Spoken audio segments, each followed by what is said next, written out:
Court is calling 2020-23 CR 10366 State versus Claudell Dwayne Carney. Can I have parties announced for the record for the state?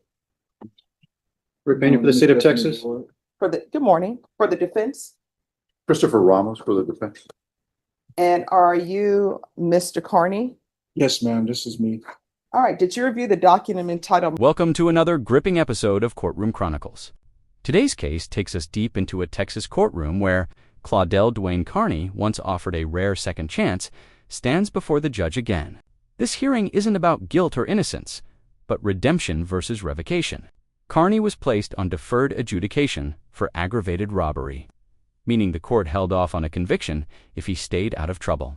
But after failing to complete a mandatory therapy program, the state claims he's broken that trust. What's about to unfold is a tense legal showdown between accountability, mental health, and the limits of mercy. Buckle up, because this case reveals just how fragile second chances can be. Document entitled Motion to Enter Adjudication of Guilt and Revoke Community Supervision and First Amendment Motion to Enter Adjudication of Guilt and Revoke Community Supervision with your attorney. Did you understand it? Yes, Ms. Boyd.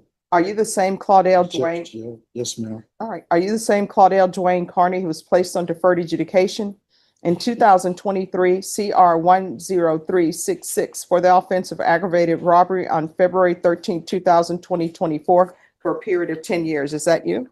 Yes, ma'am, that's correct. All right, state. Yes, Your Honor, violation of condition number 41. On or about the 8th day of September 2025 in Bexar County, Texas, the defendant, Claudell Dwayne Carney, did then and there fail to register for, attend a moral recognition therapy program with an approved agency in violation of condition number 41. All right, if we could go off the record for a moment, I don't have a violation of condition number 41. Is that in a supplemental? No, Your Honor, it's the original ETR.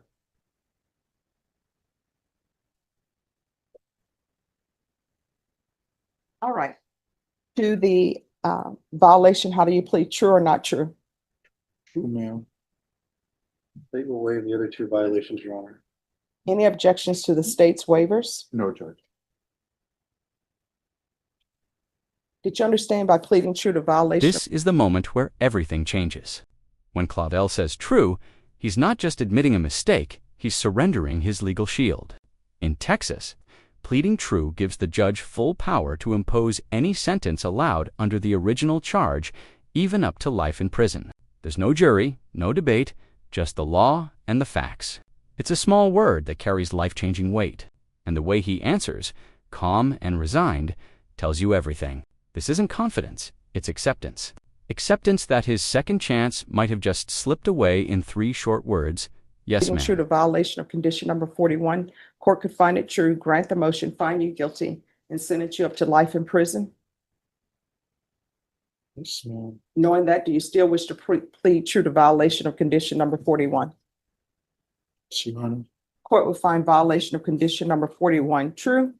Is there a proposed agreement? There's not, Your Honor. Both state and defense are going to make the recommendations to Your Honor. All right, state, what are you requesting? Before I make my argument, Your Honor, I ask the court to take judicial notice of the court's file. All right. What specifically do you want the court? I know you say the court's file, but is there something specifically? The facts of the underlying offense and his history on probation. All right. You may proceed. Thank you, Your Honor. The prosecution dives in hard, reminding everyone why this case is serious. This wasn't a shoplifting or petty theft. It was aggravated robbery, a violent crime with a deadly weapon. Carney stole a phone, then threatened a man with a knife when confronted. That detail matters. It transforms theft into a life-threatening act. The prosecutor emphasizes this pattern of behavior, pointing out repeated violations and new offenses. Her message is clear. This isn't someone learning from mistakes, but repeating them. You can feel the courtroom shift. The state is laying the groundwork for the argument that Carney's time for leniency has run out. We're here for the defendant's motion on this aggravated robbery charge that he is on probation for, and Your Honor is aware of the facts of this case, being that he initially stole that victim's phone, ran away with it. The victim was lucky enough to later find him at a gas station close by. And when the victim asked for his phone back, the defendant pulls a knife on him and says, "Come and take it. Come and get it." With a deadly weapon, he threatened someone's life, therefore being placed on probation, for 10 years. We're here on the second MTR this defendant has had within the last 4 months for same violations as it was just 4 months ago in June, Your Honor, where the defendant had a new number one that we unfortunately had to waive. That victim was his sister. He assaulted her. She did not want to come in At to this support point, that too. day. Well, you I have, we're would on another- strongly object. all right, that objection will be sustained. If it was waived, Okay? then it will be sustained. We reluctantly had to waive number one today. We were ready to proceed on the contested MTR yesterday. Victim here, sister here to testify about what he did to her. They decided not to show up today. Therefore, we had to proceed on the technical violation of condition number 41. Well, I Given- mean, if you would like, my understanding that there would be no objections. If they would like to zoom in, I was going to say it was working. Formally, Judge, I don't remember, for the benefit of the record and on behalf of my client, I would have to object on their appearance on Zoom. I would ask them to appear in person. Okay. All right, you may continue. Only because of the defendant not coming yesterday, we were unable to proceed with trying to prove the assault that he committed against his sister on September the 4th, 2025. Okay. As such, because of the underlying offense, because of his history, because he had the opportunity that Your Honor gave him back in June to go to Louisiana like he requested, but instead chooses to commit new crimes, they feel that he is not an appropriate candidate for probation. He should be revoked. He should be adjudicated guilty. There should be an affirmative finding of deadly weapon. State is seeking that Your Honor sentence to the 10 years TDC. All right, defense, you may proceed. Now we see a completely different picture. The defense paints Carney not as a threat, but as a man fighting inner battles. Schizoaffective disorder, bipolar disorder, poverty, transportation issues. His attorney argues he wasn't ignoring the law. He was overwhelmed by life. It's a plea for compassion, asking the court to see struggle instead of failure. He's completed programs, tested clean, shown effort, but still stumbled. It's raw, human, and painfully familiar for anyone who's ever tried to rebuild from nothing. And it leaves the viewer wondering, when mental health meets the justice system, is punishment really Defense, you may progress? proceed. Specifically to speak to him not registering or attending the moral recognition treatment course. My understanding is that he failed to, at least the date alleged, is a date in September of 2025. As he describes to me, he was released from jail in July of 2025. And he does admit to me that he did not register for the class. And part of that where he was struggling was a combination of him dealing with, as the court may be aware of, some of his mental health struggles that he's dealing with. He reports to me that he is schizoaffective, dealing with bipolar. I believe probation has some information about that. And he was also struggling with transportation. At this moment in time, in September, I think he was just struggling to function as an individual. He was just struggling to function. But I would ask the court to be mindful that while on probation, as far as I can tell, he's completed some of the outpatient requirements. He's completed anger management. There were a series of events where he tested for substances and he came back a series of times negative. He's been to DDRF, and when I ask him about his experiences there, he's able to recite their philosophy, the things that he learned. He's describing that he learned strategies on avoiding conflict, on what his triggers are. And other than this allegation of assault and a minor relapse with the substance, I think he's doing the best that he can. I think he was living in a household that was pretty volatile. And I think he's living with other individuals that struggle with them. They struggle in terms of how to deal with his mental health issues, and it's a bad recipe. Mhm. I have a sense that he's doing his best. He describes to me he wants to fight the new number one as it exists on its own because it's a new case. So we are respectfully asking the court to continue him on probation with some sort of jail sanction, and to be mindful that he has given his mental health. He's doing his best to accommodate. That's the wrong word. to fulfill the agreement he's made for probation. So for that, Judge, we're asking for you to continue him. All right, probation. We have his probation officer here as well. We're going to like to hear from him. No, I mean, what is the recommendation? Oh, Judge, so what's listed on the court summary is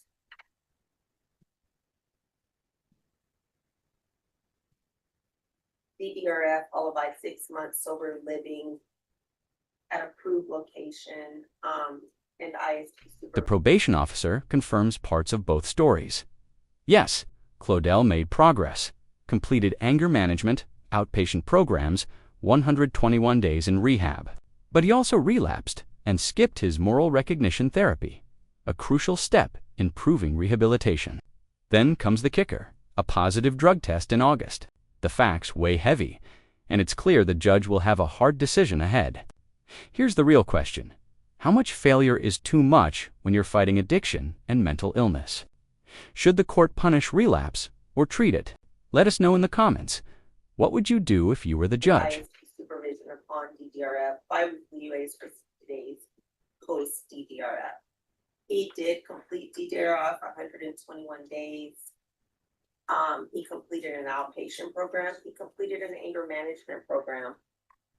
He has not completed the moral recognition therapy, the referral for Center for Healthcare Services. His last UA in August of 2025 was positive for amphetamines. And his last office visit with his officer was in August of 2025. All right. And I'm thinking that's because maybe that's after that his respiratory. Okay.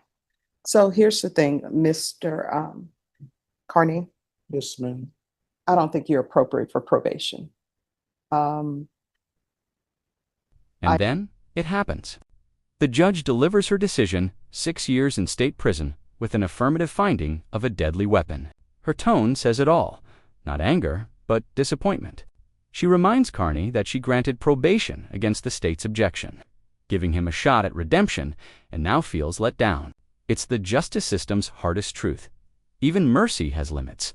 The deadly weapon finding ensures a tougher sentence and less chance of early release. You can almost hear her frustration. She believed in him once. Now, the system will take it from here. I granted your application over the objection of the state, Yes, ma'am. and I can only do so much. What the court is going to do is the court is going to find violation of condition number 41 as previously stated. The court is going to sentence you to 6 years in the prison, give you credit for any time served. The court will recommend the therapeutic community. There's an affirmative finding of deadly weapon. The court will give you credit for any time served for successful inpatient treatment. Did you review the document entitled Trial Court Certification of Defendant's Rights to Appeal with your attorney? Did you understand it and sign it? Yes, ma'am. I don't want to say that you're moving too fast, Miss Boyd. Judge. No. Miss, That's fine. You can call me Miss Boyd. my principal in Shelman Middle name was Mr. Boyd. Okay. Ma'am, I get it. I just came home November 1st and consistently back in your courtroom, and I am ashamed. Also, ma'am, the new class that you signed me up for, told me to go to, I didn't have no transportation. I didn't have no kind of ride. I'm getting kicked out of this house that my brother had owned, caught a heart attack in, and they had multiple individuals in there.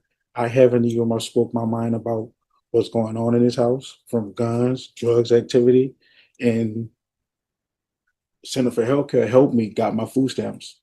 Just one of the two same sisters are stealing my food stamps. Those are triggers that I learned. So I removed myself from that household consistently. But I always went back because you know why? That's where I probate to. That was my original. No, so here's the thing. Yes, I tell ma'am. everyone who's on probation in this court, if there's an issue, all you have to do is let probation know about it. I did, Miss Boyd, Mhm. and also I was trying to tell you, like, recently, I just cleared a $25,000 lawsuit. Mhm. Only thing I did for myself, ma'am, was buy a brand new car. It was $12,000. It's in New Orleans. My niece was driving it to me the day that I got locked up, ma'am. Consistently, if the system, I'm not gonna say the system failed me. I love Mr. Alcantara, my probation officer. I wish he could speak up on my behalf. Mhm. Ma'am, no. And I just moved back to San Antonio because I just recently found out in 2023 I have a 12-year-old baby that I didn't know, that I did not know I was able So to. here's my question. Why didn't you contact probation and say all of this was going on in your life? I tried, Miss Boyd. I really I know. did. Because I was in jail. I didn't know not one, but two of my siblings passed away. Mhm. One of them overdosed from drugs. And So here's the As the hearing ends, Claudell pleads for understanding, talking about his struggles from losing family members to dealing with mental illness and chaos at home. The judge listens, but the outcome is sealed. 6 years behind bars, a mark on his record, and another reminder that the line between mercy and consequence is razor thin. This case isn't just about one man, it's about the challenges of balancing justice with humanity. So, what do you think? Was this fair? If you found this breakdown as compelling as we did, hit that like button, share your thoughts in the comments. And don't forget to subscribe for more real courtroom drama and legal insight every week. So here's the thing, what I want you to internalize. yes, ma'am. This is what I want you to internalize. I took into consideration your mental health issues Yes, when ma'am. I granted your application for deferred. And I granted that application for deferred over the objections of the state. So what that means is you need to be on what's called your P's and Q's and make sure that you're doing everything that you're supposed to be doing, and Yes. you're not. So Yeah. I just don't think you're appropriate for probation. So I'm Okay. not going to continue you. Yes, ma'am. All right. But Mr. Alcantara, I can have a peaceful word with Mr. Alcantara before I leave For the what courtroom, purpose? because he could tell you some of the things that I was going through before I got locked up, ma'am. I was explaining the stuff that you said that I wasn't explaining to probation. Mhm. I was explaining to Mr. Alcantara. I knew it was going to be. I didn't know how it was going to happen, but I knew it was going to happen. I was going to fall off. Ma'am, I just bought this car. I didn't have no transportation to make the last class, and I was going to complete the last class. I even much have the money right now to pay off my whole probation. I just didn't. It's it's the people that was around me, man. My family did not want to see me make it. I have all my probation fines and fees, the whole 7,000. Oh, here's the thing. Your attorney can address with you whether or not you should be spending money to pay that because you're no longer on probation. That would be money that So I Yeah. to do 6 years, Miss Boyd. you'll get credit for any time that has You been could tell served. me how much time served that do I To have? the clerk, can you look up how much time? And what about the credit for time served the last time when I was? You'll get credit for any time that you've been in custody on this case, even prior to being placed on probation. Did you review the trial court certification of defendant's rights to appeal? You have a limited right to appeal. That right to appeal is as it relates to the allegation in the motion. Yeah. Because this is a felony conviction, you're not allowed to own or possess any weapons or ammunition. If you have a question over what that is, you need to speak to an attorney. Do you understand? Yes, Ms. Boyd. All right, Thank you. thank you. You're welcome.